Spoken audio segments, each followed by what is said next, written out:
یہ جو long march نکلا ہے، کتنی دھجیاں اڑائی گئی ہیں عورت کے پردے کی، وہ بات نہیں کر سکتا یہاں پر۔ جو ماں اپنے بچے کو جس دین سے دور کر رہی ہے، یہی دین آیا تھا جس نے بتایا تھا کہ بیٹا یہ جو تیری ماں ہے نا، اس کے قدموں کے نیچے تیری جنت ہے۔ یہ اسلام آنے سے پہلے ماؤں کو بیچا جاتا تھا، بیٹیوں کو زندہ زمین میں گاڑ دیا جاتا تھا۔ یہ اسلام آیا جس نے عورت کو عزت دی،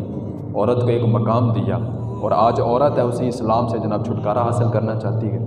وہ کہتی ہے جناب دین اسلام کہاں کی بات ہے، ہم جو مرضی چاہیں کرتی پھریں۔ ان کو یہ نہیں پتہ کہ یہی دین اسلام ہے جس نے ہمیں عزت دی ہے، جس نے یہ بتایا ہے کہ عورت ماں بھی ہے، اس کے قدموں کے تلے جنت بھی ہے، عورت بہن ہے تو اس کی دعاؤں میں اتنا اثر ہے کہ وہ عرش الہی ہلا دیتی ہے، ٹھیک ہے نا۔ عورت ایک بیٹی ہے، اور بیٹی جب ایک باپ کے گھر آتی ہے تو اس وقت خالق کائنات خود ارشاد فرماتا ہے کہ تو نیچے جا زمین پہ اپنے باپ کے پاس، تیرے باپ کا رزق دینا میرا کام ہے،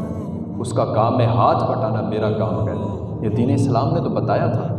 اور ہماری آج کی عورتیں جو ہے نا اس سے چھٹکارا چاہتی ہیں،